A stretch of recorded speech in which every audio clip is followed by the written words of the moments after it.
श्रीचक्र वरदाचार्यं शुद्धसत्त्वगुरुत्तमं श्रीनिधिं राघवं वन्दे ह्यपार करुणाकरं श्रीशैलेश दयापात्रं धीभक्त्यादिगुणार्णवं यतीन्द्रप्रवणं वन्दे रम्यजामातरं मुनिं तमेव मत्वा परवासुदेवं रङ्गेशयं राजवदर्हणीयं प्राबोधकीं योकृतसूक्तिमालां भक्ताङ्घ्रिरेणुं भगवन्तमीडे மண்டங்குடியன்பர் மாமறையோர் மன்னிய சீர் தொண்டரடிப்பொடி தொன்னகரம் வண்டு திணர்த்தவையல் தென்னரங்கத்து அம்மானை பள்ளி உணர்த்தும் பிரான் உதித்த ஊர். ஸ்ரீமத் பரமஹம்சேத்தியாதி யதுகிரி யதிராஜ நாராயண ராமானுஜ ஜீயர் சுவாமி திருவடிகளில் அடியனுடைய கிருதஜ்ஞதா பூர்வகமான பிரணாமத்தை முதலில் தெரிவித்துக் கொள்கிறேன். திவ்ய பிரபந்த தாரா என்ற இந்த அற்புதமான நிகழ்ச்சியிலே செழுமாமணிகளான பல வித்வான்கள் வந்து அற்புதமாக திவ்ய பிரபந்தத்தில் உள்ள ஓரொரு ஆழ்வார் அருளி செயல், ஓரொரு திருமொழி, ஒவ்வொரு பதிகம் என்று எடுத்து உபன்யசித்து வரக்கூடிய இந்த தொடரிலே அந்த செழுமாமணிகளுக்கு மத்தியிலே ஒரு குந்துமணியும் சேர்ந்து கொள்வது போல் அடியேனுக்கும் என்னை புவியில் ஒரு பொருளாக்கி தொண்டரடி பொடியாழ்வார் அருளி செய்த திருப்பள்ளி எழுச்சி பற்றி உபன்யாசம் பண்ணும் பாக்கியத்தை நல்கியமைக்காக சுவாமி திருவடி வாரத்தில் அடியனுடைய கிருதஜ்ஞதையை தெரிவித்துக் கொண்டு ஜீயர் சுவாமியின் திருவருளோடு திருப்பள்ளி எழுச்சி குறித்த உபன்யாசத்தை தொடங்குகிறேன். நம்ம பொதுவாக சுப்ரபாதம்னு சொல்லுவோம். திருவேங்கடமுடையானுக்கான வெங்கடேச சுப்ரபாதம்ங்கிறது ரொம்ப பிரபலம். தமிழில் நம்ம பெரிய பெருமாள் ஸ்ரீரங்கநாதனுக்காக தொண்டரடி பொடியாழ்வார் பாடிய 10 பாசுரங்கள் அடங்கிய சுப்ரபாதம் தான் திருப்பள்ளி எழுச்சி. அன்றாடம் நாம் காலையில் சேவிக்க வேண்டிய 10 பாசுரங்கள், பெருமாளை பள்ளி உணர்த்தக்கூடிய 10 பாசுரங்கள். இந்த திருப்பள்ளி எழுச்சிக்கு 2 தனியன்கள் அமைந்துள்ளன. முதல் தனியன் சம்ஸ்கிருத தனியன், திருமாலை ஆண்டான் அருளிய தனியன். என்னன்னா, தமேவமத்வா பரவாசுதேவம், ஸ்ரீரங்கநாதனையே வைகுண்டநாதனாக கண்டார் தொண்டரடி பொடியாழ்வார். கண்டு ரங்கேசயம் ராஜவதர்கணீயம், அந்த ஸ்ரீரங்கத்துல பள்ளி கொண்ட பெருமாளுக்கு ராஜ உபச்சாரம் பண்ணணும்னு ஆசைப்பட்டாராம். ராஜ உபச்சாரம்ங்கிறது என்னன்னா, காலை நேரத்துல மன்னருடைய திருப்பள்ளி அறை வாசல்ல போய் அவரை துதிப்பாடக்கூடியவர்கள்லாம் நின்றுண்டு ராஜாவுக்கு சுப்பிரபாதம் பாடுவாளாம். இதை நாம ஸ்ரீராமாயணத்துல உத்தரகாண்டத்தில் பார்க்கிறோம். ராமனுக்கு விஸ்வாமித்திரர் பாடின சுப்பிரபாதம் எல்லாருக்கும் தெரியும், கௌசல்யா சுப்ரஜா ராமா. அது சாமான்யமா ராமன் விஸ்வாமித்திரரோடு சென்ற போது. ஆனா பட்டாபிஷேகமான பின் ராமன் மன்னனாக இருக்கும்போது ராமபிரானை மந்திரிகள் மற்ற அடியார்கள் எல்லோரும் வந்து துதிபாடி சுப்ரபாதம் பாடி எழுப்பினாலும். அதை வால்மீகி ரெக்கார்ட் பண்ணியிருக்கார். வீர சௌமிய விபுத்தியஸ்வா கௌசல்யானந்த வர்தனா என்று ராமனுக்கு திருப்பள்ளி எழுச்சி ராஜ உபச்சாரமாக பாடியிருக்கிறார்கள். அந்த ராஜா ராமனுக்கே பாடியிருக்காருன்னா, அந்த பெருமாளாலே பூஜிக்கப்பட்டவர் பெரிய பெருமாள் ரங்கநாதன். இந்த ரங்கராஜாவுக்கு பாட வேண்டாமா? அதற்காகத்தான் ஸ்ரீரங்கநாதனுக்கு திருப்பள்ளி எழுச்சி தொண்டரடி பொடியாழ்வார் அருளி செய்தார். எப்படி? பிராபோதகீம் யோகிருத சூக்திமாலாம், அவரை பிராபோதகீம் திருப்பள்ளி உணர்த்தும் விதமாக சுப்ரபாதமாக இந்த அற்புதமான சொல்மாலையை அருளி செய்தார். பக்தாங்கிரி ரேணும் பகவந்தம் ஈடே, அந்த பக்த அங்கிரி ரேணு தொண்டரடி பொடியாக திகழக்கூடிய அந்த ஆழ்வார், அவரை அடியேன் வணங்குகிறேன் என்பதுதான் இந்த தனியனுக்கான கருத்து. திருவரங்கநாதனையே வைகுண்டநாதனாக கண்டு அவனுக்கு ராஜ உபச்சாரம் செய்வதற்காக திருப்பள்ளி எழுச்சி என்ற அற்புத சொல்மாலை அருளி செய்த தொண்டரடி பொடியாழ்வாரை வணங்குகிறேன். மற்றொரு 2வது தனியன் தமிழ் தனியன், ஆழ்வார் திருவரங்கப் பெருமாள் அரையர் அருளி செய்தது. மண்டங்குடி என்பர் மாமறையோர் மன்னிய சீர் தொண்டரடி பொடி தொன்னகரம் வண்டு திணர்த்தவையல் தென்னரங்கத்து அம்மானை பள்ளி உணர்த்தும் பிரான் உதித்த ஊர். மண்டங்குடி என்பர் மாமறையோர், நல்ல வேதம் வல்லார்கள்லாம் திருமண்டங்குடி என்ற தொண்டரடி பொடியாழ்வாருடைய அவதார ஸ்தலத்தை கொண்டாடுவார்களாம். எப்படி கொண்டாடுவார்கள்னா, மன்னிய சீர், நிலையான புகழ் கொண்டது, நிலையான பெருமை கொண்டது. ஏன்னா தொண்டரடி பொடி தொன்னகரம், தொண்டரடி பொடியாழ்வாரா திருவவதாரம் செய்த தொன்மையான நகரம் என்பதாலே நிலைத்த புகழ் கொண்டது. எந்த அளவுக்கு புகழ்னா, திவ்ய தேசங்களை விட ஆழ்வார்களுடைய அவதார ஸ்தலங்களுக்கு ஏற்றம் உண்டு. நாம பொதுவா ஸ்ரீரங்கம் போறோம், பெரிய பெருமாள் சேவிச்சோம், நன்னா சேவையாச்சுங்கிறோம். அந்த ஸ்ரீரங்கம்ங்கிற க்ஷேத்திரம் இவ்வளவு சிறப்பா இருக்கணும்னா இந்த ஆழ்வார் அவதாரம் பண்ணி பாசுரம் பாடலைன்னா ரங்கநாதனுக்கு பெருமை கிடையாது. இப்போ திருக்குறையலூர் திருமங்கை ஆழ்வாரோட அவதார ஸ்தலம் இருக்கு. அங்க திருமங்கை ஆழ்வார் அவதாரம் பண்ணலைன்னா கிட்டத்தட்ட 108ல் ஒரு 47 திவ்ய தேசங்களே நமக்கு கிடைக்காம போயிருக்கும். அவர் மொத்தம் 86 திவ்ய தேசங்கள் பாடினாலும் அவர் மட்டுமே பாடிய திவ்ய தேசங்கள்னு எத்தனை இருக்கு? அதனால ஒரு திவ்ய தேசம், அதாவது எம்பெருமான் எழுந்தருளி இருக்கும் தலத்தை விட ஒரு ஆழ்வாருடைய அவதார ஸ்தலம்ங்கிறது ரொம்ப மேன்மை கொண்டது. அப்படி மாமறையோர் நன்கு வேதம் வல்லார்கள் திருமண்டங்குடியை கொண்டாடுவார்கள். அங்கே அவதரித்த தொண்டரடிப்பொடி ஆழ்வார் என்ன பண்ணாராம்? வண்டு திணர்த்த வயல் தென்னரங்கத்து அம்மானை, வண்டுகள் நெருங்கி சஞ்சரிக்கக்கூடிய வயல்கள் சூழ்ந்த ஸ்ரீரங்கத்துல பள்ளி கொண்ட பெருமாள் இருக்காரே அந்த தென்னரங்கத்து அம்மானை பள்ளி உணர்த்தும் பிரான், அவரை பள்ளி உணர்த்தினார். அதெல்லாம் சரி. இப்ப வண்டு நெருங்கி இருக்கிறதுக்கும் இதுக்கும் என்ன சம்பந்தம்னா, தாமரையை வண்டு மொய்ப்பது போல, அந்த தாமரையிலேயே வண்டு உறங்குவது போல, ஸ்ரீரங்க நாச்சியாருங்கிற தாமரையில ஈடுபட்டு பெருமாள்ங்கிற வண்டு தூங்கின்னு இருக்காராம். வண்டு திணர்த்த வயல் தென்னரங்கத்து அம்மானை, ஸ்ரீரங்க நாச்சியார் என்னும் தாமரையிலே உறங்கி கொண்டு இருக்கக்கூடிய பெரிய பெருமாள்ங்கிற வண்டை பள்ளி உணர்த்தும், அந்த தூக்கத்தில் இருந்து எழுப்பிவிட்ட பிரான், பிரான்னா பேருதவி புரிந்தவர். பெருமாள் துயில் எழுந்தாதான் நம்ம எல்லாம் கட்டாட்சிப்பார், நம்ம கைங்கரியத்தெல்லாம் ஏத்துப்பார். அதுக்கு பெருமாளை யாராவது எழுப்பணும் இல்லையா? நாம எழுப்பினா எழுந்துவாரா? தொண்டரடிப்பொடி ஆழ்வார் எழுப்பினால் எழுவார். அப்போ அவரை எழுப்பி அவர் அருளை நமக்கு பெற்றுக் கொடுத்த பிரான், பேருதவி செய்தவர் தொண்டரடிப்பொடி ஆழ்வார். அவர் பிறந்த ஊர் இல்ல, உதித்த ஊர். ஒரு சூரியன் உதிப்பது போல, சூரியன் தான் உதிச்சு எல்லாரையும் எழுப்பி விடுவான். தொண்டரடிப்பொடி ஆழ்வார்ங்கிற சூரியன் உதித்து பெருமாளையை எழுப்பினார், உதித்த ஊர். அப்ப இரண்டாவது தனியனுடைய கருத்து, திருமண்டங்குடி என்ற க்ஷேத்திரம் மிகப்பெரிய புகழ் கொண்டது என்று வேதம் வல்லார்கள் எல்லாம் அதை கொண்டாடுவார்கள். தொண்டரடிப்பொடி ஆழ்வார் திருவவதாரம் செய்த தொன்மையான நகரம், வண்டுகள் நெருங்கி இருக்கக்கூடிய வயல்கள் சூழ்ந்த ஸ்ரீரங்கத்திலே பள்ளி கொண்டிருக்கும் பெருமாளை நமக்கு எழுப்பி பேருபகாரம் பண்ண ஆழ்வார் அவதரித்த திருத்தலம் என்பது தனியன்கள். இப்ப தனியன்களோட அர்த்தத்தை பார்த்துட்டோம். தொண்டரடிப்பொடி ஆழ்வாரை வணங்கிவிட்டோம். இப்போது அவர் அருளோடு ஸ்ரீரங்கத்துக்கு போய் பெருமாளை எழுப்பி விஸ்வரூப தரிசனம்னு அவர் கட்டாட்சத்தை பெற்று விடலாமா? தயாராயிட்டா? அப்படியே மானசீகமாக புறப்படுவோம். காவிரி சூழ்பொழில் சோலைகள் நடுவினில் கருமணி துயில்கின்றது, கண்ணனின் நித்திரை வண்ணங்கள் காட்டிடும் ஸ்ரீரங்கம் தெரிகின்றது. அந்த திருவரங்கம் உபய காவிரி மத்தியிலே திருவரங்க க்ஷேத்திரத்தை சென்று நாம் அடைகிறோம். அங்கே ரங்காரங்கா கோபுரம் தெரிகிறது. ரங்கவிலாஸ் மண்டபம் வழியாக உள்ளே நுழைகிறோம். பெரிய திருவடியை சேவித்துக் கொள்கிறோம். அப்படியே ஆழ்வார் ஆச்சாரியர்கள் எல்லாம் சேவிச்சுண்டு, எம்பெருமானாரை சேவிச்சுண்டு, சக்கரத்தாழ்வாரை சேவிச்சுண்டு, ஸ்ரீரங்க நாச்சியாரையும் சேவிச்சுண்டு நேரா பெருமாளுடைய சன்னதி நோக்கி வருகிறோம். இந்த பக்கம் ரெண்டு புறம் பார்த்தால் திருமண தூண்கள் தெரிகின்றன. அந்த திருமண தூண்களுக்கு மத்தியிலே பார்த்தால் குடதிசை முடியை வைத்து குணதிசை பாதம் நீட்டி வடதிசை பின்பு காட்டி தென்திசை இலங்கை நோக்கி கடல் நீர கடவுள் எந்த அரவணை தூயிலுமா கண்டு உடலனுக்கு உருகுமாலோ என்னும்படி பெருமாள் பள்ளி கொண்டு இருக்கிறார். தொண்டரடிப்பொடி ஆழ்வார் தம்முடைய கூடை தோளிலே பார்த்தால் புஷ்ப கூடை, அந்த கூடையிலே பார்த்தால் புஷ்ப மாலைகள் துளசி மாலைகளோடு அப்படியே பெருமாள் திருவடி வாரத்தில் வந்து நிற்கிறார். நாமெல்லாம் அப்படியே மானசீகமா தொண்டரடிப்பொடி ஆழ்வார் திருவடி வாரத்தில் வந்து நிற்கிறோம். இப்ப தொண்டரடிப்பொடி ஆழ்வார் அப்படியே பெரிய பெருமாளை பார்க்கிறார். நாமும் அப்படியே பெரிய பெருமாளை சேவிக்கிறோம். பார்த்தா பெருமாள் தூங்கின்னு இருக்கார். இப்போ தொண்டரடிப்பொடி ஆழ்வார் யோசிச்சார், பொழுது விடுகிற சமயம் ஆயிடுத்து, இப்ப பெருமாள் எழுந்துக்கணும், இவர் ஏன் தூங்குறார்? ஒருவேளை நம்மளை பார்க்க பிடிக்கலையோ அதனால தூங்குறாரோ? யாராவது நமக்கு பிடிக்காதவா வந்தா தூங்குற மாதிரி நடிப்போம், அப்படியா? இல்ல, நம்மள அவருக்கு ரொம்ப பிடிக்கும், தூங்குற மாதிரி நடிக்க மாட்டார். வேற என்னவா இருக்கும்? ஓ, நேத்து இரவு அமுது செய்த பிரசாதம் எதுவும் பெருமாளுக்கு ஜெரிக்காம போயிடுத்தோ அதனால தூங்கலையா? இருக்காது. அவர் சர்வேஸ்வரன், அவருக்கு வியாதி எல்லாம் வராது. ஒருவேளை தமோ குணத்தினால தூங்குறாரோ? இல்ல, இருக்கவே இருக்காது. பெருமாளுக்கு ரஜோகுணம் தமோகுணமே கிடையாது, சுத்த சத்துவகுணமே வடிவெடுத்தவர், அதனாலையும் தூக்கம் இல்லை. அப்புறம் எதனால தூங்குறாருன்னு சிந்தித்தாராம். தொண்டரடிப்பொடி ஆழ்வாருக்கு விஷயம் புரிஞ்சுடுத்து. இது ஜெகத் ரக்ஷண சிந்தனை. பெருமாள் யோசிச்சுட்டு இருக்காராம். தொண்டரடிப்பொடி ஆழ்வார்னு ஒருத்தரை திருத்தியாச்சு, இவர் தேவதேவிங்கிற பெண் பின்னாடி போனார், இவரை திருத்தியாச்சு. ஆனா உலகத்துல எல்லாரையும் இப்படிதானே போயிட்டு இருக்கா, இவாளெல்லாம் எப்படி திருத்தலாம், எல்லாரையும் நம்ம திருவடியில கொண்டு வந்து சேர்க்கணுமே, எப்படி கொண்டு வந்து திருவடியில சேர்க்கலாம்னு யோசிச்சுட்டே கண்ணை மூடிண்டு யோக நித்ரை அரிதுயில் சிந்தனையிலே பள்ளி கொண்டிருக்கிறாராம். தொண்டரடிப்பொடி ஆழ்வார் பார்த்தார், கண்ணை மூடிண்டு யோசிச்சு பிரயோஜனம் இல்லை பகவானே, நீ கண்ணை திறந்து கட்டாட்சம் பண்ணாதான் நாங்க திருந்துவோம். நீ என்ன பண்ணிட்ட, கண்ணை மூடிண்டு இவாளை எப்படி திருத்துறதுன்னு யோசிக்கிற, நீ கண்ணை திறந்து கட்டாட்சம் பண்ணாதான் நாங்க திருந்துவோம். கைங்கரியம் செய்வதற்காக இவ்வளவு பேர் வந்திருக்கோம், நீ ஏத்துண்டு கைங்கரியத்தை பெற்றுக்கொண்டால் தான் தொடர்ந்து உன் திருவடிகளை நோக்கி நாங்கள் வருவோம். அதனால பள்ளி எழுந்தருள வேண்டும் என்று திருப்பள்ளி எழுச்சி 10 பாசுரங்களை அருளி செய்கிறார் தொண்டரடிப்பொடி ஆழ்வார். இதுக்கு இன்னொரு விதமாகவும் விளக்கம் கொடுப்பா ஆச்சாரியர்கள். என்னன்னா, தொண்டரடிப்பொடி ஆழ்வார் பெருமாளுக்கு கைமாறு செய்யணும்னு ஆசைப்பட்டாராம். என்ன கைமாறுனா, தொண்டரடிப்பொடி ஆழ்வார் தேவதேவிங்கிற பெண்ணிடம் ஈடுபட்டு அறியாமையில தூங்கிட்டு இருந்தார். அறியாமையில தூங்கின தொண்டரடிப்பொடி ஆழ்வார பெருமாள் எழுப்பிட்டார். அதைத்தான் திருமாலைன்னு 45 பாசுரமா பாடிட்டார் தொண்டரடிப்பொடி ஆழ்வார். இப்ப இன்டர்ன் நான் தூங்கிட்டு இருந்தேன், என்ன பெருமாள் எழுப்பி விட்டுட்டார்.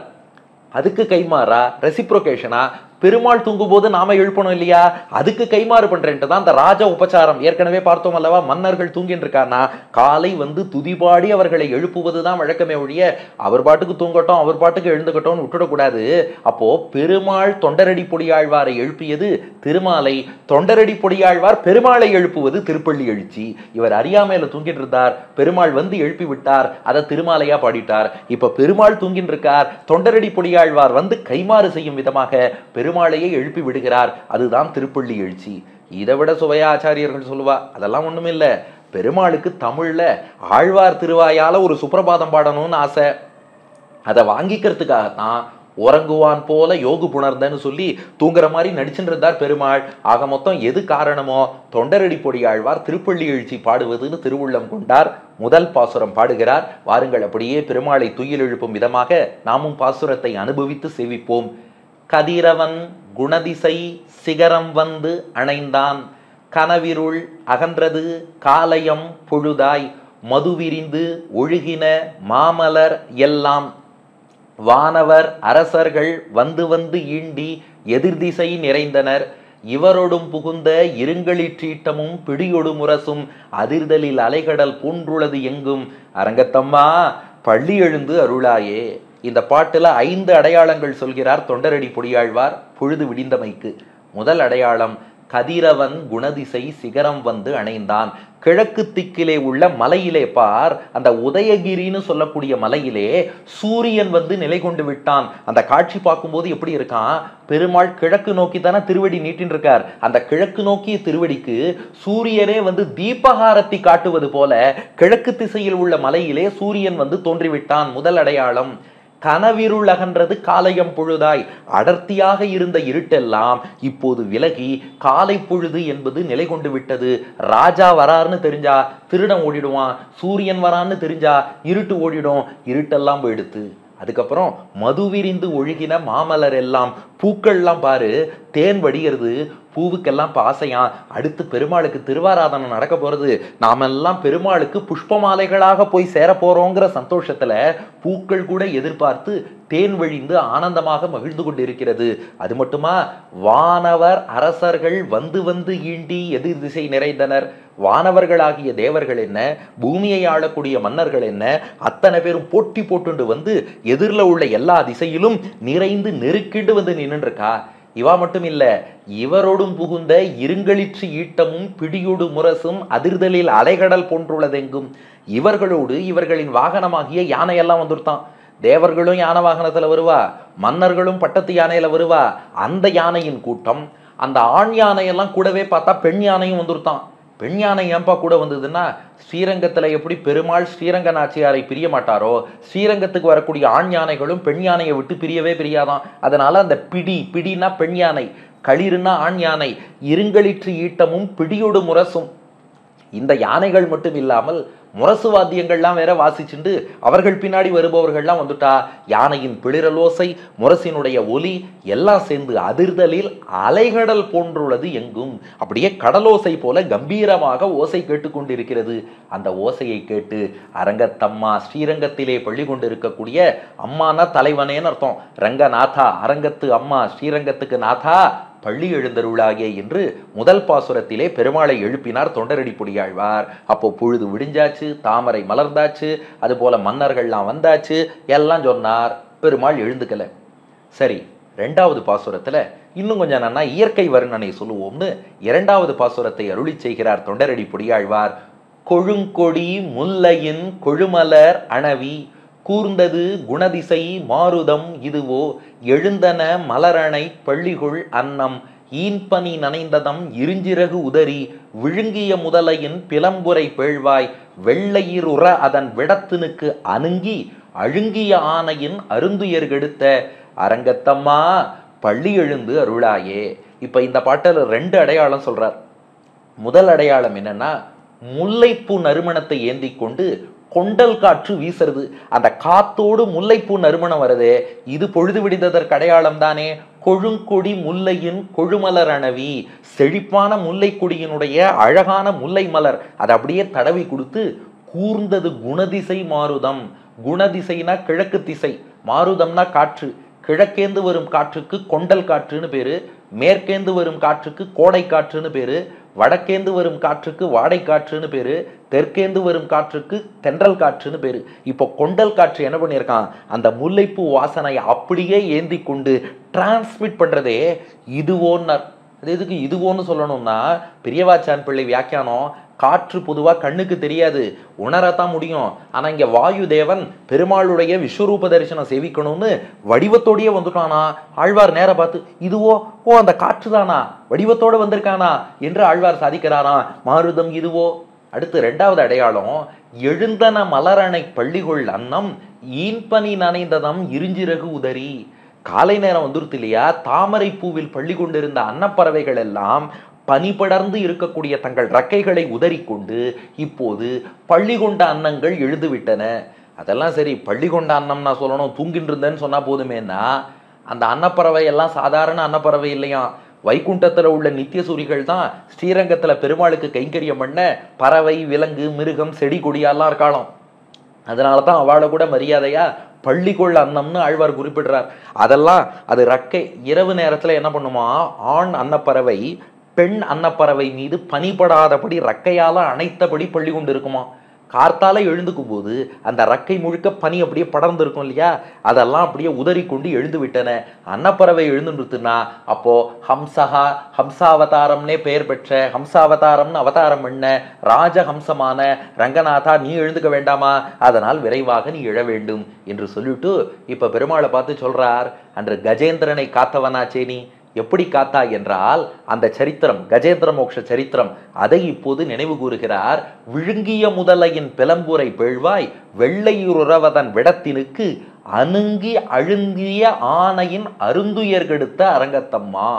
விழுங்கிய முதலை போய் அந்த யானையே விழுங்கிடுத்து, விழுங்கினவாறே பிளம்புரை பேழ்வாய் வெள்ளையிரு உற, குகை போல் இருக்கக்கூடிய அந்த முதலையின் பெரிய வாய், அதனுடைய அந்த பற்கள் எல்லாம் யானையினுடைய காலிலே அப்படியே குத்தி காயத்தை ஏற்படுத்த, அணுங்கி அழுங்கிய, அழுங்கியனா துன்பப்பட்ட, அணுங்கி அழுங்கியனா மிகவும் துன்பப்பட்ட கஜேந்திரன்கிற யானையினுடைய அருந்துயர் கெடுத்த அருமையான கஷ்டத்தை போக்கினவனே. இந்த பாட்டுல ரெண்டு சந்தேகம்னா ஒருத்தர். ஒரு சந்தேகம் என்னன்னா, விழுங்கிய முதலைன்னு இருக்கே, முதலை யானையை போய் இங்கே விழுங்குமா, அது கடிச்சதுன்னு தானே சொல்லணும்னா, இது பொங்கும் பரிவுன்னு பேரு. பெருமாளுக்கு அந்த யானை மீது அவ்வளவு பரிவான். ஒரு குழந்தை கிணத்து பக்கம் போனாலே அம்மா கத்திடுவா, ஐயோ என் குழந்தை கிணத்துல விழுந்துருத்துன்னு. அது போல முதலை லேசா கடிச்சதுமே அச்சுச்சோ என் பக்தனான கஜேந்திரனை அந்த முதலை விழுங்கிடுத்தேன்னு பெருமாள் பதறிட்டாராம். அந்த பெருமாளுடைய பதட்டத்தை தான் விழுங்கிய முதலை என்று ஆழ்வார் குறிப்பிடுறார். இன்னொன்னு அருந்துயர்னு சொல்லியிருக்கார். அருந்துயர்னா அருமையான துயர், கிடைத்தற்கரிதான துயர்னு அர்த்தம். அப்படி என்ன கிடைத்தற்கரிதான துயர்னா, ஆமா இந்த யானை கஷ்டப்படுறத பார்த்து பெருமாளே கஷ்டப்பட்டு ஓடி வந்தாரே, இப்படிப்பட்ட ஒரு கஷ்டம் யாருக்கு கிடைக்கும்? நமக்கு ஒரு கஷ்டம்னா தனக்கு வந்த கஷ்டமா நினைச்சு பெருமாள் ஓடி வந்து காக்கிறார்னா அரும் துயர், அருமையான துயர். அந்த துயரத்தை கெடுத்த போக்கி கொடுத்த அரங்கத்தம்மா அடியனும் கூட தான் உலகியல் வாழ்க்கைங்கிற அந்த குளத்துக்குள்ள நம்முடைய புலன்கள்ங்கிற முதலையெல்லாம் பிடிச்சு இழுக்க எப்படி தப்பிக்கிறதுன்னு தெரியாம மாட்டின்னு இருக்கேன், கொஞ்சம் எழுந்து வந்து அடியனையும் காக்க வேண்டும்னு ரெண்டாம் பாட்டுல எழுப்பி பார்த்தார். இப்போதும் பெருமாள் துயிலெழவில்லை. சரி, எல்லா ஒளியும் வந்தாச்சுங்கிறத சொல்லுவோம். எல்லா ஒளியும் பரவி இருக்குன்னா பகல்னு புரிஞ்சுட்டு பெருமாள் எழுந்துப்பார் இல்லையா, அதான் மூணாவது பாசுரம் அருளி செய்கிறார். சுடரொளி பரந்தன சூழ்த்திசை எல்லாம் துன்னிய தாரகை மின்னொளி சுருங்கி படரொளி பசுத்தனன் பனிமதி இவனோ பாயிருள் அகன்றது பைம்பொழில் கமுகின் மடலிடை கீரிவன் பாளைகள் நார வைகரை கூர்ந்தது மாருதம் இதுவோ அடலொளி திகழ்தரு திகிரியன் தடக்கை அரங்கத்தம்மா பள்ளி எழுந்து அருளாயே. இப்ப பாருங்க, ஓரோரு ஒளியா சொல்லின்னு வர்றார் ஆழ்வார். முதல் ஒளி சுடரொளி பரந்தன சூழ்த்திசையெல்லாம், சுடர்விடக்கூடிய சூரியனின் ஒளி அது சூழ்ந்திருக்கும் எல்லா திசையிலையும் பரவெடுத்து. அடுத்தது என்னாச்சான், துன்னிய தாரகை மின்னொளி சுருங்கி, நட்சத்திரங்கள்லாம் இருக்கே அதனோட ஒளி அப்படியே சுருங்கின்றே போறது சூரியன் வந்ததால.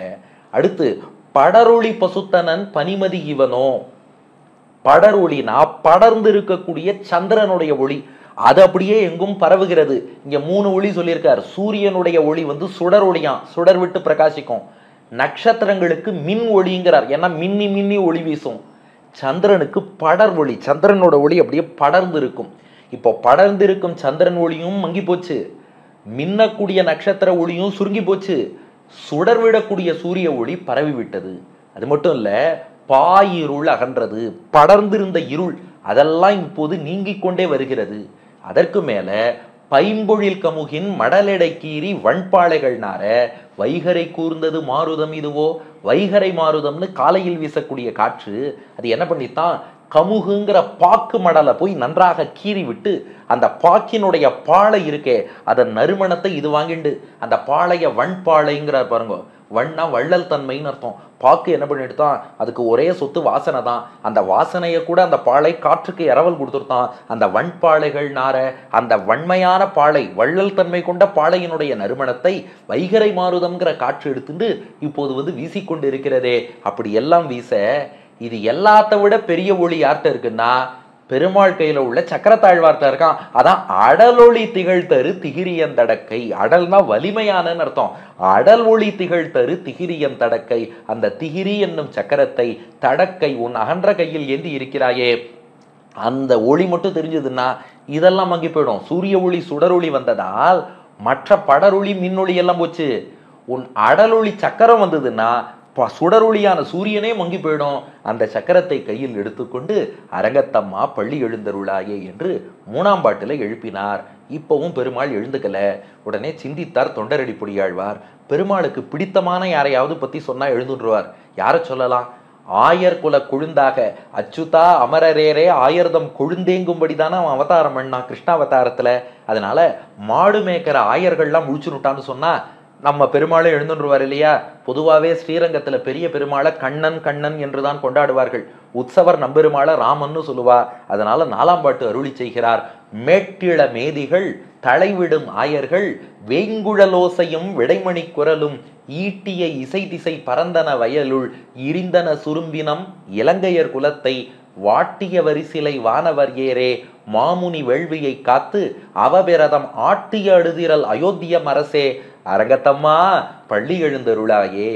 மேட்டு இள மேதிகள், உயரமாக இளமையாக இருக்கக்கூடிய மேதின எரும மாடு, அந்த எருமை மாடுகளை தலை விடும் மேய்வதற்காக அவிழ்த்து விடக்கூடிய ஆயர்கள், மாடு மேய்க்கக்கூடியவர்கள்லாம் வேங்குழல் ஓசையும் மூங்கில் புல்லாங்குழலாலே குழலோசை எழுப்புகிறார்கள். அத்தோடு விடை மணிக்குரலும், அந்த எருதுகள் கழுத்துல கட்டப்பட்ட மணி இருக்கே, அதாவது எப்படின்னா புல்லாங்குழல்ல ராகம் வாசிக்கிறாளாம், அதுக்கு தாளம் போல அந்த எருதுகள் கழுத்தில் கட்டப்பட்ட மணிகள் எல்லாம் அசைகின்றன. குழலோசை மணியோசை ரெண்டு சேர்ந்து ஈட்டிய இசை திசை பறந்தன.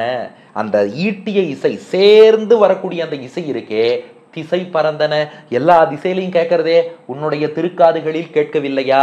இது வயலுக்கு வெளியில. வயலுக்குள்ள பார்த்தா வயலுள் இரிந்தன சுரும்பினம். சுரும்புனா வண்டு, வண்டு கூட்டங்கள் வயலிலே இரிந்தன, இனிமையாக ரீங்காரம் பண்றது. அப்போ வயலுக்கு வெளியில ஆயர்கள் எரும மாட்டெல்லாம் அவிழ்த்து விட்டா அந்த குழலோசை மணியோசை கேட்கலையா? வயலுக்குள்ள வண்டின் ரீங்காரம் கேட்கலையா? காதால் சத்தத்தை கேட்டாவது. இது எவ்வளவு அழகா தொண்டரடி பொடி ஆழ்வார் அமைச்சுட்டார் பாருங்க. கண்ணால் காணக்கூடிய அடையாளங்கள் சொல்லி பார்த்தார், பெருமாள் எழுந்துக்கல. மூக்கால் நுகரக்கூடிய அடையாளம் சொல்லி பார்த்தார், எழுந்துக்கல.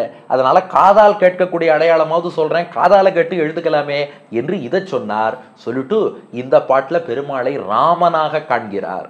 போன பாட்டுல சக்கரத்தாழ்வார் சொன்னார், அதுக்கு முன்னாடி கஜேந்திர மோட்சம் சொன்னார், அதுக்கு முன்னாடி பொதுவாக பெரிய பெருமாள்னு பாடினார். இந்த பாட்டுல ராமனாக இலங்கையர் குலத்தை வாட்டிய வரிசிலை வானவர் ஏரே, அழகான வில்லை கையில் ஏந்தி கொண்டு தேவர்களின் தலைவனாக தேவர்களின் துயரை தீர்க்க இலங்கையில் உள்ள அரக்கர்களின் மொத்த கூட்டத்தையும் அழித்தவனே, மாமுனி வேள்வியை காத்து அவபிரதம் ஆட்டிய அழுதிரல் அயோத்தியம் அரசே, அயோத்திக்கு ராஜாவாக ராமபிரானாக எழுந்தருளி இருந்து முன்னொரு சமயம் விஸ்வாமித்திரரோடு அவர் யாகத்தை காப்பதற்காக சென்று அந்த யாகத்தை நல்லபடியாக பூர்த்தி செய்து அவபிருத ஸ்நானம் என்று, அவபிருத ஸ்நானம்னு நீராடிட்டா யாகம் பூர்த்தியாச்சுன்னு அர்த்தம். அந்த அவபிரதம் என்பதும் மாமுனியாகிய விஸ்வாமித்திரர் பண்ணும்படியாக 12 வயசுலேயே விஸ்வாமித்திரருக்கு அனுகிரகம் பண்ணிட்டு பின்னாடி அயோத்திக்கு ராஜாவாக ராம ராஜ்யத்திலே ராஜா ராமனாக விளங்கியவனே அவன் தான் இப்போ ராமனால் பூஜிக்கப்பட்ட பெருமாள் ரங்கநாதனாக எழுந்தருளி இருக்கிறாய். அரங்கத்தம்மா பள்ளி எழுந்தருளாயே, நீ பள்ளி எழுந்தருள வேண்டும் என்று பிரார்த்தித்தார். இப்படி சொல்லியும் பெருமாள் எழுந்துக்கல. சரி, அடுத்து என்ன சொல்லலான்னு பார்த்தார். நாம் புலம்புறது என்ன? பறவைகளே புலம்ப ஆரம்பிச்சுடுத்துன்ட்டார் ஆழ்வார். 5ஆம் பாட்டு பாருங்கோ. புலம்பின புட்களும் பூம்பொழில்களின் வாய் போயிற்று கங்குல் புகுந்தது புலரி கலந்தது குணதிசை கனைகடல் அரவம் களிவண்டு மிழற்றிய கலம்பகம் புனைந்த அலங்கலன் தொடையல் கொண்டு அடியினை பணிவான் அமரர்கள் புகுந்தனர் ஆதலில் அம்மா இலங்கையர்கோன் வழிபாடு செய் கோவில் எம்பெருமான் பள்ளி எழுந்தருளாயே. இப்ப இந்த பாட்டுல சொல்றார், பூம்பொழில்களின் வாய் புட்களும் புலம்பின. பாட்டா சேவிக்கும் போது புலம்பின புட்களும் பூம்பொழில்களின் வாய் அர்த்தம் கொள்ளும் போது பூம்பொழில்களின் வாய் புட்களும் புலம்பின. அழகான பூ பூத்த சோலைகள்ல உள்ள புட்களும் பறவைகள் கூட புலம்புறது. புலம்புதல்னா பொதுவா ஒலி எழுப்புதல்னு அர்த்தம். பறவைகளே எழுந்துன்றது, அஞ்சறிவு உள்ள பறவையே எழுந்துன்றது. பரமச்சேத்தனன் சர்வேஸ்வரன் எழுந்துக்க வேண்டாமா? ஆனா அது ஏன் புலம்பினன்னு சொல்லணும்? சிலம்பினன் கூட சொல்லியிருக்கலாம் இல்லையா? புல்லும் சிலம்பினன்ற ஆண்டாள் இங்க ஏன் புலம்பினங்கிறார்னா, இதை அழகா ஆச்சாரியர்கள் ரசித்து சொல்றா. பறவைகள் கூட புலம்புறதும், நாமெல்லாம் எழுந்துட்டோம், நம்ம பெரிய பெருமாள் இன்னும் எழுந்துக்காம இருக்காரேன்னு உன்னை நினைச்சு புலம்பின் இருக்கு, சீக்கிரம் எழுந்துருன்னு பெருமாளை அப்படி கொஞ்சம் வேகப்படுத்துறதுக்காக புலம்பின புட்களும் பூம்பொழில்களின் வாய் போயிற்று கங்குல். கங்குல்னா இருட்டு. போயிற்று கங்குல், இருட்டு போயிடுத்துன்னார். ஒரே நிமிஷம். முதல் பாட்டுல கனவீருள் அகன்றதுன்னு சொல்லியாச்சு. அதுக்கப்புறம் மூணாவது பாட்டுலையும் பாயிருள் அகன்றதுன்னு சொல்லியாச்சு. மறுபடியும் அஞ்சாம் பாட்டுல இருள் போச்சுங்கிறாரே. இதை எப்படி புரிந்து கொள்வதென்றால் ஆச்சாரியர்கள் காட்டுறா, முதல் பாட்டிலும் மூணாம் பாட்டிலும் இருள் விலகி கொண்டே இருக்கிறதுங்கிறத தான் குறிப்பிட்டிருக்கார் ஆழ்வார். ஆனா அஞ்சாம் பாட்டுல இருள் இனி வர முடியாதபடி மொத்தமாக நீங்கெடுத்துன்னு அர்த்தம். மேலும் அதை மீண்டும் மீண்டும் சொல்றது எதுக்குன்னா, வெளியிருள் போயிடுத்து எல்லாம் இருக்கட்டும், உள்ளிருளாகிய அறியாமை போகணும்னா நீ எழுந்துக்கணுமே, வெளியிருள் தான்ப்பா போயிருக்கு, உள்ளிருள் போகலைங்கிறத வலியுறுத்துகிறாராம் தொண்டரடி பொடியாழ்வார். ஆகையினால போயிற்று கங்குல், வெளியிருள் தான் போயிருக்கு. அதுக்கப்புறம் புகுந்தது புலரி, பகல் பொழுது என்பதும் வந்து விட்டது. உனக்கு திருவாராதன காலம் புலரி, அந்த பகல் பொழுது புலர்ந்த அந்த காலம், அந்த திருவாராதன காலமும் வந்து விட்டது. இவை மட்டுமா, கடலோசை எங்கும் கலந்து ஒலிக்கிறது பாரு. அந்த கிழக்கு திக்கிலிருந்து வந்து அந்த கடலானது, கடல் அலையானது கரையில் மோதக்கூடிய அந்த ஓசை கலந்தது குணதிசை கனைகடல் அரவம், கனைத்து கொண்டே இருக்கக்கூடிய கடலினுடைய ஓசையானது அது உனக்கு கேட்கவில்லையா? கலந்தது குணதிசை கனைகடல் அரவம். இது மட்டுமா, தேவர்கள்லாம் வேற வந்துட்டாப்பா. எப்படி வந்திருக்கான்னா, களிவண்டு மிழற்றிய கலம்பகம் புனைந்த அலங்கலன் தொடையல் கொண்டு அடியினை பணிவான். வண்டுகள் மொய்க்கக்கூடிய பல வண்ண மலர்களால் செய்யப்பட்ட பல மாலைகளை உனக்காக எடுத்துக்கொண்டு அமரர்கள் புகுந்தனர் ஆதலில் அம்மா. அம்மானா தலைவான்னு அர்த்தம். தலைவா, அமரர்களாகிய தேவர்கள்லாம் கூட வந்துட்டா. தேவர்கள் வந்ததை இங்க ஏன் தொண்டரடி பொடியாழ்வார் சொல்றாருன்னா, பெரியவாச்சான் பிள்ளை வியாக்கியானம் பண்ணார்.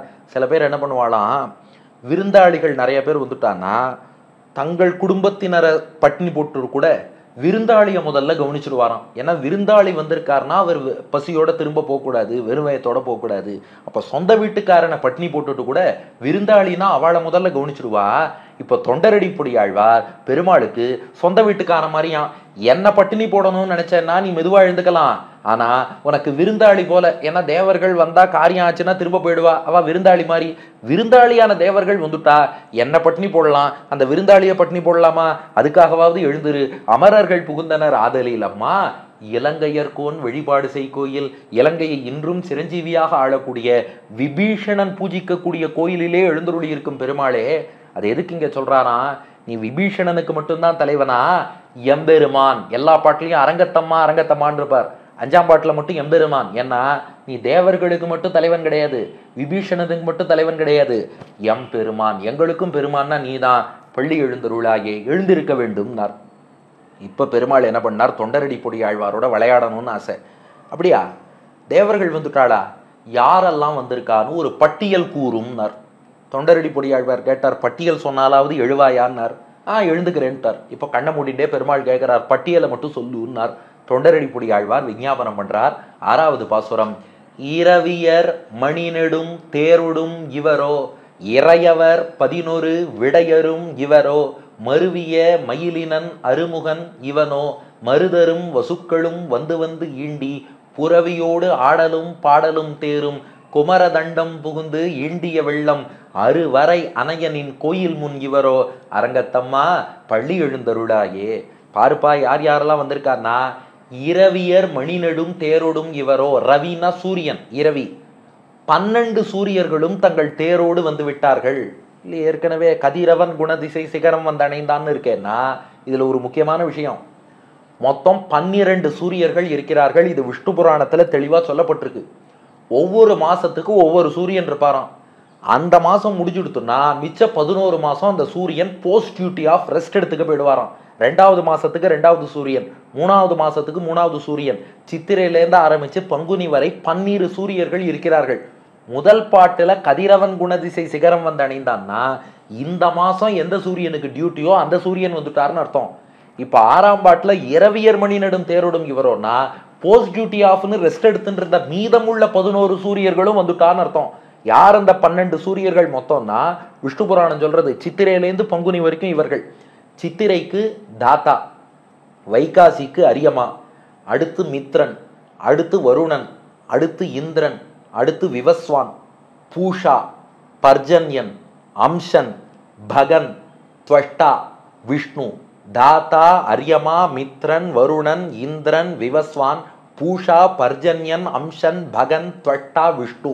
இவர்கள் தான் 12 சூரியர்கள். அந்த 12 பேரும் வந்துட்டா. அடுத்து இறையவர் 11 விடையரும் இவரோ. விடைங்கிற காளை மாட்டில் வரக்கூடிய சம்சாரத்திலே குறிப்பிட்ட நிர்வாகங்கள்லாம் செய்யக்கூடிய 11 விடையரும் 11 ருத்ரர்கள், ஏகாதச ருத்ரர்கள். அந்த 11 பேர் வந்துட்டா. அவ யாருன்னா புராணங்கள்ல அவ பேரும் கொடுக்கப்பட்டிருக்கு. ரைவதன், அஜன், பவன், பீமன், வாமன், உக்ரன், விருஷாகபி, அஜய் கபாத், அகிர்புத்னியன், பகுரூபன், மகான் என்ற 11 ருத்ரர்கள் வந்துட்டா. மருவிய மயிலினன் அருமுகன் இவனோ. தன் மயிலை விட்டு பிரியாத மயில் வாகனன் முருகன், அவர் வந்துட்டார். ஆறுமுகனாகிய முருகன் வந்துட்டார். மருதரும் வசுக்களும் வந்து வந்து இண்டி. மருத்துக்கள்னு ஒரு 49 பேருக்கு மருத்துன்னு பேரு. அந்த 49 மருத்து அந்த தேவர்களும் வந்துட்டா. அதுக்கப்புறம் வசுக்களும் வந்து வந்து இண்டி. வசுக்களும் வந்து வந்து போட்டி போட்டுட்டு கூடிட்டா. 8 வசுக்கள். அவ யாருன்னா தரா, ஆப்பன், அனலன், பிரத்யூஷன், பிரபாசன், அனிலன், சோமன், துருவன் என்ற 8 பேர். அவர்களும் வந்து விட்டார்கள். அப்ப 8 வசுக்கள் வந்தாச்சு. வந்து எப்படி வந்திருக்காளாம்? புறவியோடு ஆடலும் பாடலும் தேரும். இந்த பாட்டுல குதிரையை நோட் பண்ணிக்கோங்க. புறவியோடு, புறவினா குதிரை. புறவியோடு ஆடலும் பாடலும் தேரும். ஆடி பாடிண்டு தேரையெல்லாம் எடுத்துக்கொண்டு குமரதண்டம் புகுந்து ஈண்டிய வெள்ளம். குமரன்னா முருகன், தண்டம்னா சேனைன்னு அர்த்தம். முருகன் தேவசேனாபதி, அவர் முன்னாடி ஓடி வந்துட்டார். அவருடைய சேனையாகிய குமரதண்டம் புகுந்து பின்னாடி வந்து ஈண்டிய வெள்ளம். அப்படியே வெள்ளம் போல வந்து திரண்டு இருக்கா. அறுவரை அணையனின் கோயில் முன் இவரோ. வரைனா மலைன்னு அர்த்தம். மலை போன்ற உன் கோவிலுக்கு முன்னாடி இடமே இல்லாம இத்தனை பேர் வந்து முட்டி மோதி எத்தனை தேவர்களும் நின்று இருக்கா. காட்சி அளிப்பதற்காக அரங்கத்தம்மா பள்ளி எழுந்தருளாயே. இவர்கள் தான் தேவர்கள்னார். பெருமாள் பார்த்தாராம், எல்லாரையும் கணக்கு சரியா சொல்லியாச்சா, யாராவது மிச்சம் இருக்காளான்னு கேட்டாராம். தொண்டரடி பொடியாழ்வார் பார்த்தார், ஒரே அடி அடிச்சுட்டார். இல்ல, தேவர்கள்ல யாருமே மிச்சம் இல்லை என்னும்படி எல்லோரும் வந்து விட்டார்கள். அதான் 7வது பாசுரம். அந்தரத்து அமரர்கள் கூட்டங்கள் இவையோ. அருந்தவ முனிவரும் மருதரும் இவரோ. இந்திரன் ஆணையும் தானும் வந்து இவனோ. எம்பெருமான் உன கோயிலின் வாசல். சுந்தரர் நெருக்க விச்சாதரர் நூக்க. இயக்கரும் மயங்கினர் திருவடி தொழுவான். அந்தரம் பாரிடம் இல்லை மற்றிதுவோ. அரங்கத்தம்மா பள்ளி எழுந்தருளாயே. இது 7வது பாசுரம். தொண்டரடி பொடியாழ்வார் சொல்றார், அந்தரத்து வானில் உள்ள அமரர்கள் கூட்டங்கள் இவையோ. தேவர்களின் மொத்த கூட்டமும் இங்கேதான் இப்போது இருக்கிறது. அது மட்டும் இல்ல, அருந்தவ முனிவரும் தபஸ் பண்ணக்கூடிய முனிவர்கள், சப்த ரிஷிகள் உள்ளிட்ட எல்லா முனிவர்கள் அவளும் வந்துட்டா. மருதரும் இவரோ, மருத்துக்களும் வந்துட்டா. அதான் போன பாட்டிலேயே சொன்னாரேன்னா, போன பாட்டுல சொன்னது 49 மருத்துக்கள். அந்த மருத்துக்களுக்கு கீழே மருத்கணங்கள்னு பணியாளர்கள் இருக்கா, அவர்கள்லாம் வந்துட்டா. இந்திரன் ஆணையும் தானும் வந்து இவனோ. தன் ஐராவத யானையோடு யானையும் தானுமாக இந்திரன் தேவர்களின் தலைவனே வந்துட்டான். அப்போ இதுக்கு மேல இன்னும் யார் தான் வரணும்? அதனால தேவர்கள் இந்திரனே வந்தாச்சு, மருத்கணங்கள் வந்தாச்சு, ரிஷிகள் வந்தாச்சு. எம்பெருமான் உன கோயிலின் வாசல். அத்தனை பேரும் இப்போ உன் திருக்கோவில் வாசல்ல நின்றுட்டு இருக்கா. நின்று என்ன பண்றான்னு கேட்டார் பெருமாள். தொண்டரடி பொடியாழ்வார் சொல்றார், அதை நான் என்னன்னு சொல்லுவேன். சுந்தரர் நெருக்க. பாட்டு பாடுற கந்தர்வர்கள் இருக்காளே, நெருக்கி அடிச்சுட்டு, நாமளும் ஸ்ரீரங்கத்துல 250 ரூபா கியூல முண்டி அடிச்சுன்னு போகணும்னு போவோம் இல்லையா, அது போல கந்தர்வர்கள்லாம் போட்டு நெருக்கிறா.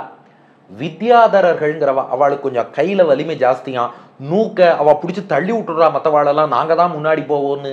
இயக்கரும் மயங்கினர். குபேரனுடைய கோஷ்டியை சேர்ந்த யக்ஷர்கள் இருக்காளே, இவ தள்ளின தள்ளுல அவ மயங்கியே கீழே விழுந்துட்டா. திருவடி தொழுவான். அத்தனை பேரும் உன் திருவடியை தொழுவான்னா தொழுவதற்காகவே அர்த்தம், உன்னை வணங்க வேண்டும்ங்கிறதுக்காகவே வந்திருக்கா. இப்ப என்ன எடுத்துனா, அந்தரம் பார் இடம் இல்லை மற்ற இதுவோ. வானத்திலையும் சரி பூமியிலையும் சரி, அந்தரத்திலையும் சரி பாரியிலும் சரி இடம் இல்லை மற்றும் இதுவோ. இப்ப நிக்கவே இடம் இல்லை, ஒரே கூட்டமா இருக்கு. ஒரு டாக்டரோட கிளினிக்கு பேஷண்ட் எல்லாரும் வந்து காத்துட்டு இருக்கா, ஆனா டாக்டர் வரலன்னா பேஷண்ட்லாம் எவ்வளவு வருத்தப்படுவா. அதுபோல் மருத்துவனாய் நின்ற மாமணி வண்ணன் உன்னை தேடி இத்தனை பேரும் வந்து நின்று இருக்கா. இனி காத்து இருக்க இடம் இல்லை. நீ கொஞ்சம் கதவை திறந்து விட்டு கண்களையும் திறந்து கட்டாட்சித்தால் தான் ஒத்தொத்தரா செவிச்சுட்டு திரும்ப போக முடியும். ஆகையினால அரங்கத்தம்மா பள்ளி எழுந்தருளாயே என்று சாதித்தார் தொண்டரடி பொடியாழ்வார். பெருமாளுக்கு 10 பாட்டு வாங்கிக்காம எழுந்துக்க கூடாதுன்னு திருவுள்ளம். அதனால அவர் கேட்டார், சரி என்னை பார்க்க வரவா வெறுங்கையோட வரமாட்டாளே, இந்த தேவர்கள் கையில ஏதாவது கொண்டு வந்திருக்காளான்னு கேட்டார். சரி 8ஆம் பாட்டும் 9ஆம் பாட்டும் இவ என்னென்னலாம் கொண்டு வந்திருக்காங்கிறத விஞ்ஞாபனம் பண்றார் தொண்டரடி பொடியாழ்வார். 8வது பாசுரம், வம்பவிழ் வானவர் வாயுரை வழங்க மாநிதி கபிலையொன் கண்ணாடி முதலா எம்பெருமான் படிமைக்கலங் காண்டற்கு ஏற்பன ஆயின கொண்டு நன்முனிவர் தும்புரு நாரதர் புகுந்தனர் இவரோ தோன்றினன் இரவியும் துலங்கொழி பரப்பி அம்பர தலத்தினின்று அகல்கின்றது இருள் போய் அரங்கத்தம்மா பள்ளி எழுந்தருளாயே. அந்த தேவர்கள் கார்த்தால எழுந்துக்கும் போது என்னென்ன மங்கள பொருள்களை எல்லாம் நீ காண வேண்டுமோ அத்தனையுமே கொண்டு வந்து விட்டார்கள். காமதேனு குறிப்பா அந்த பசுமாட்டின் முகத்துல தான் பெருமாளுக்கு விஸ்வரூபம். அந்த பசுமாட்டுக்கு பின்புறம் மகாலட்சுமி தாயாரே வசிக்கிறாள். அதனால பசுவை முதல்ல பெருமாள் கட்டாட்சிப்பார். அத்தோடையே எல்லாரும் வந்துட்டா. இப்ப நன்னா கவனிங்கோ, 6ஆம் பாட்டுல புறவின்னு குதிரையை சொன்னார். 7ஆம் பாட்டுல இந்திரன் ஆணையும் தானும்னு யானையை சொன்னார். 8ஆம் பாட்டுல கபிலை என்று காமதேனுவை சொல்லியிருக்கார். இதன் நினைவா தான் இன்னைக்கும் ஸ்ரீரங்கத்துல காலை விஸ்வரூப சேவையில பார்த்தா குதிரை யானை பசு மூணையும் கட்டாட்சித்தபடி தான் பெருமாள் இன்றைக்கும் கண் விழிக்கிறார்ங்கிறத பாக்குறோம். அப்போ தேவர்கள் என்ன கொண்டு வந்திருக்காருன்னா, தொண்டரடி பொடியாழ்வார் சொல்றார், வம்பவிழ் வானவர் வாசனை கமழக்கூடிய தேவர்கள் வாயுரை வழங்க. வாயுரைனா அருகம்புல்லுன்னு அர்த்தம். பசுமாடு கொண்டு வந்திருக்கா இல்லையா, பசு பசியோட காத்திருக்க கூடாதுங்கிறதுக்காக அதுக்கு அருகம்புல்லும் கொண்டு வந்துட்டா. அத்தோடு மா நிதி குபேரன் இருக்கானே, அவன்கிட்ட 9 நிதிகள் இருக்கு. சங்க நிதி, பத்மநிதி, மகாபத்ம நிதி, நீலநிதி, மகர நிதி, கச்சப நிதி, குந்த நிதி, முகுந்த நிதி, கர்வ நிதி என்று 9 விதமான நிதிகள் வச்சிருக்கான். அத்தனையும் கொண்டு வந்துட்டான். கபிலை, கபிலைனா காமதேனு. இந்திரன் என்ன பண்ணிட்டான், காமதேனுவையும் அழிச்சுன்னு வந்துட்டான். அந்த பசுமாட்டை பார்த்தபடி நீ கண் விழிக்க வேண்டும்ங்கிறதுக்காக. அதுக்கப்புறம் ஒன் கண்ணாடி முதலா, ஒளி வீசக்கூடிய கண்ணாடி. இந்த மங்கள பொருள்லாம் கார்த்தால பெருமாள் கட்டாட்சிக்கணும். கண்ணாடி கொண்டு வந்துட்டா. எம்பெருமான் எங்களுக்கு தலைவனே படிமைக்கலம் காண்டற்கு. படிமைக்கலம்னா காலையில் எழுந்ததும் காணக்கூடிய மங்கள வஸ்துக்கள்னு அர்த்தம். அந்த படிமைக்கலம் காண்டற்கு ஏற்பனவாயின கொண்டு, அதற்கு இன்னும் என்னென்னவெல்லாம் தேவையோ எல்லாத்தையுமே எடுத்துக்கொண்டு வந்துட்டா. இவா மட்டுமா, நன்முனிவர். முன்னாடி பாருங்கோ அருந்தவ முனிவர்னு சொன்னார், இப்போ நன்முனிவர். இந்த நன்முனிவர்ங்கிறவா யாருன்னா பெருமாளுக்கே பாட்டு பாடக்கூடியவர்களாம். யாரு நன்முனிவர்? தும்புரு நாரதர் புகுந்தனர் இவரோ. தும்புருவும் நாரதரும் வந்திருக்காளாம். இவாதான் இரவு தாலாட்டு பாடி பெருமாளை தூங்க வச்சாலாம். இரவு தாலாட்டு பாடினவா நாங்களே வந்து பெருமாளை எழுப்புறோம்னு நன்முனிவர் தும்புரு நாரதர் புகுந்தனர் இவரோ. இவை மட்டுமா, தோன்றினன் இரவையும் துலங்கொழி பரப்பி, ஒளிய பரப்பிண்டு சூரியன் வந்துட்டான். வெயிட் அதுதான் அந்த ஒரு சூரியன் முன்னாடியே முதல் பாட்டில் வந்துட்டார். போஸ்ட் டியூட்டி ஆஃப்ல இருந்த 11 சூரியன் 6ஆம் பாட்டில் வந்துட்டா. இப்போ மறுபடியும் ஒரு சூரியனானா இது அப்படி இல்லை. அந்த வானத்தில் உதிச்சான் இல்லையா ஒரு சூரியன், இந்த மாதம் டியூட்டி பார்க்குற சூரியன், அவன் என்ன பண்ணான்னா நாம ஏதாவது பெருமாளுக்கு கைங்கரியம் பண்ணணும்னு தீப்பந்தம் ஏந்தி கொண்டு சூரியன் ஒரு தேவ வடிவத்தில் வந்திருக்கானாம். அதைத்தான் இங்கே சூரியன் வந்திருக்கான்னு ஆழ்வார் குறிப்பிடுகிறார். ஆகையினால தோன்றினன் இரவியும், ரவியாகிய சூரியன். நன்னா பாட்ட கவனிங்க, தோன்றினன்னா தேவ வடிவத்தோடு கண்ணுக்கு தெரிகிறான். எப்படி? துலங்கொழி பரப்பி, ஒளி வீசக்கூடிய அந்த தீப்பந்தத்தை எடுத்துட்டு வந்து தீவெட்டி பிடிப்பவனாக சூரியன் வந்து நின்னுட்டான். அப்போ இத்தனை பேரும் வந்துட்டா. அதனால அம்பர தலத்தினின்று அகல்கின்றது இருள் போய், இருட்டு இனிமே வரவே முடியாத அளவுக்கு போயிடுத்து. அரங்கத்தம்மா பள்ளி எழுந்தருளாயே, ஸ்ரீரங்கத்தில் பள்ளி கொண்டிருக்கும் எம்பெருமானே சீக்கிரமாக துயிலெழ வேண்டும். இவை மட்டுமா? வாத்தியங்களோடெல்லாம் வந்திருக்கா. என்னென்ன வாத்தியங்கள்? அதை 9ஆம் பாட்டில் குறிப்பிடுகிறார். ஏதமில் தன்னுமை யக்கம் மத்தளி யாழ் குழல் முழவமோடு இசை திசை கெழுமி கீதங்கள் பாடினர் கிண்ணரர் கெருடர்கள் கெந்தருவர் அவர் கங்குலுள் எல்லாம் மாதவர் வானவர் சாரணர் இயக்கர் சித்தரும் மயங்கினர் திருவடி தொழுவான் ஆதலில் அவர்க்கு நாளோலக்கம் அருள. அரங்கத்தம்மா பள்ளி எழுந்தருளாயே. இப்ப என்னென்ன வாத்தியங்களோடெல்லாம் எல்லாரும் வந்திருக்கான்னா, ஏதமில் தன்னுமை, குற்றமே இல்லாத, தன்னுமைனா சிறுபறைன்னு அர்த்தம், சிறுபறையோடு வந்திருக்கிறார்கள். யக்கம், யக்கம்னா தாளவாத்தியம், மத்தளி மத்தளம், யாழ், யாழ்னா வீணை, குழல் புல்லாங்குழல். அப்போ பறை, தாளவாத்தியம், மத்தளம், யாழ், வீணை, புல்லாங்குழல் அத்தனையும் முழவமோடு, முழவம்னா முழக்கம்னு அர்த்தம், முழவமோடு இசை திசை கெழுமி, அந்த முழக்கம், அந்த இசை இருக்கே எல்லா திசையிலும் நிறைந்து விட்டது. கீதங்கள் பாடினர். இப்ப பாட்டு பாடுறா யார் யாருன்னா, கிண்ணரர் கெருடர்கள் கந்தர்வர். அவர் கிண்ணரர் கெருடர் கந்தர்வர் பாடுறாளாம். இவாள்லாம் யாருன்னா, கிண்ணரருங்கிறவா பொழுது விடியறதுக்கு முன்னாடி பாடுவாளாம், கெருடருங்கிறவா பொழுது விடியும் போது பாடுவாளாம், கந்தர்வர் பொழுது விடிஞ்சப்புறம் பாடுவாளாம். கீதங்கள் பாடினர் கிண்ணரர் கெருடர்கள் கந்தர்வர் அவர் கங்குலுள் எல்லாம். ஆனா இப்போ இவ என்ன பண்ணிட்டாலாம், பெருமாளுக்காக இரவு முழுதும் 3 பேரும் பாடிட்டே இருக்கா. அது மட்டும் இல்ல, மாதவர் மிக உயர்ந்த தவம் புரிந்த தபஸ்விகள், வானவர் வானில் உள்ள தேவர்கள், சாரணர் சஞ்சாரம் பண்ணிக்கொண்டே இருக்கக்கூடிய தேவர்கள், இயக்கர் குபேரனுடைய குழுவை சேர்ந்த யக்ஷர்கள், சித்தரும் மயங்கினர் சித்த புருஷர்கள், அத்தனை பேரும் மயங்கிட்டாலும். அப்படியே திருக்கோவிலுக்கு வந்து, பெரிய கோவிலுக்கு வந்து பெருமாளை எப்ப சேவிக்கிற போறோங்கிற ஆர்வத்துல மயங்கினர் திருவடி தொழுவான். திருவடிகளை தொழுவதற்காகவே அத்தனை பேரும் வந்திருக்கா. ஆதலில், அதனால், தேர்ஃபோர் அவருக்கு நாளோலக்கம் அருள. ஓலக்கம் அப்படின்னா சபை, அசம்பிளின்னு அர்த்தம். ஒரு மன்னர் தன்னுடைய அரசவையில வந்து காட்சி தருகிறார் அல்லவா, அதுபோல நாள் ஓலக்கம்னா பகல் வேளையில் உன்னுடைய அரசவையிலே ரங்க ராஜாவாக கம்பீரமாக திருவோலக்கம் அவர்களுக்கு நீ சேவை சாதிக்க வேண்டும். அதை அருள அரங்கத்தம்மா பள்ளி எழுந்தருளாகே. அத்தனை பேருக்கும் அனுகிரகம் பண்ண வேண்டியிருக்கு, அதனால எழுந்துருன்னார். பெருமாள் சொன்னாரா, தேவர்களுக்காக நான் எழுந்துக்கணுமா, கொஞ்சம் யோஜனையா இருக்குன்ட்டார். பாருங்க, 9 பாட்டையும் கேட்டுட்டு கடைசியா சொல்லிட்டார், அந்த தேவர்கள்லாம் காரியம் ஆகணும்னா நம்ம கிட்ட வருவா, காரியம் ஆச்சுன்னா விட்டுட்டு போயிடுவா, இவர்களுக்காக மெனக்கெட்டு தூக்கத்திலேருந்து எழுந்துக்கணுமா, அதைத்தான் சிந்திக்கிறேன்னார் பெருமாள். தொண்டரடிப்பொடி ஆழ்வார் சொன்னார், அவளுக்காக எழுந்துக்க வேண்டாம், உனக்காக இன்னும் சில பேர் காத்துன்னு இருக்கார்னார். என்னன்னு கேட்டார் பெருமாள். தொண்டரடிப்பொடி ஆழ்வார் பார்த்தார், இதுதான் 10ஆம் பாட்டு, ஒரு பிரம்மாஸ்திரமா போட்டுடுறதுன்னு முடிவு பண்ணார். பெரிய பிரம்மாஸ்திரம், நிறைவு பாசுரம். அதுலேயும் சொல்லுவா, ஒரு பிரபந்தத்துக்கு எது அழகுன்னா, முதல் பாட்டில் சொன்ன கருத்து நிறைவு பாட்டிலையும் வந்ததுன்னா ரொம்ப வசதியாம். முதல் பாட்டில் சூரியன் உதித்தான் தாமரை மலர்ந்ததுன்னார். கடைசி பாட்டிலையும் பாருங்க, கடிமலர் கமலங்கள் மலர்ந்தன இவையோ, கதிரவன் கனைகடல் முளைத்தனன் இவனோ, துடியிடையார் சுரி குழல் பிழிந்துதறி துகிலுடுத்தேறினர் சூழ்ப்புணல் அரங்கா, தொடையொத்த தொழவும் கூடையும் பொலிந்து தோன்றிய தோள் தொண்டரடிப்பொடி என்னும் அடியனை அடியன் என்றருளி உன் அடியார்க்கு ஆட்படுத்தாய் பள்ளி எழுந்து அருளாயே. இப்போ மறுபடியும் தாமரை மலர்ந்ததை ஏன் சொல்றாருன்னா, இங்க காரணம் வேற. கடிமலர் கமலங்கள் மலர்ந்தன இவையோ, வாசனை மிக்க தாமரை மலர்ந்துருத்து. தாமரை மலர்ந்துருத்துனா என்ன அர்த்தம்னா, தாமரையிலே பள்ளி கொண்டிருந்த மகாலட்சுமி தாயார், எங்க ஸ்ரீரங்க நாச்சியார் தாயார் முழிச்சுருட்டான்னு அர்த்தம். தாயாரை பார்க்கணும்னு ஆசை இருந்தா எழுந்துரு, இதை சொன்னா பெருமாள் எழுந்துப்பார், மறுக்க முடியாது. அடுத்து, கதிரவன் கனைகடல் முளைத்தனன் இவனோ, ஒலி எழுப்பும் கடல்லேருந்து அப்படியே சூரியன் உதித்து வானுக்கு வந்து விட்டான்.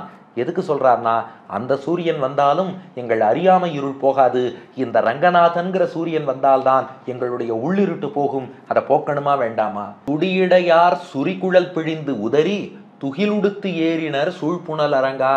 எப்பா ரங்கநாதா, பெண்கள் துடியிடையார்லாம் இருக்காளே, அவள்லாம் தங்கள் சுருண்ட கேசம், காவேரியில போய் தீர்த்தமாடிய பின் சுருண்ட கேசத்தை நன்றாக பிழிந்து விட்டு கரையில வைத்திருந்த தங்கள் ஆடைகளையும் எடுத்துக்கொண்டு அவ கரைக்கே வந்துட்டான்னார். இது எதுக்கு சொன்னார்னா, கண்ணபிரான் தானே ரங்கநாதனாக பள்ளி கொண்டு இருக்கிறான். கண்ணன் வாழக்கூடிய ஊர்ல பெண்கள் ஆற்றில் போய் நிம்மதியா குளிச்சுட்டு கரையில வைத்திருந்த ஆடையை எடுத்துக்கொண்டு மீண்டும் வர முடியுமா? அதுக்கு கண்ணன் எங்கேயாவது விட்டுருவானா? அந்த ஆடைகளை எல்லாம் திருடின்னு மரத்துல உட்காந்து லீல பண்ணக்கூடியவனாச்சே நீ. அப்படிப்பட்ட நீ சும்மா படுத்துன்னு இருக்கிறதுனால பாரு, துடியடையார் சுரிக்குழல் பிழிந்து நன்னா கூந்தலை பிழிந்து உதறி துகில்னா ஆடை, துகில் உடுத்து ஆடையும் அணிஞ்சுட்டா. ஏறினர் கரையே ஏறிட்டா.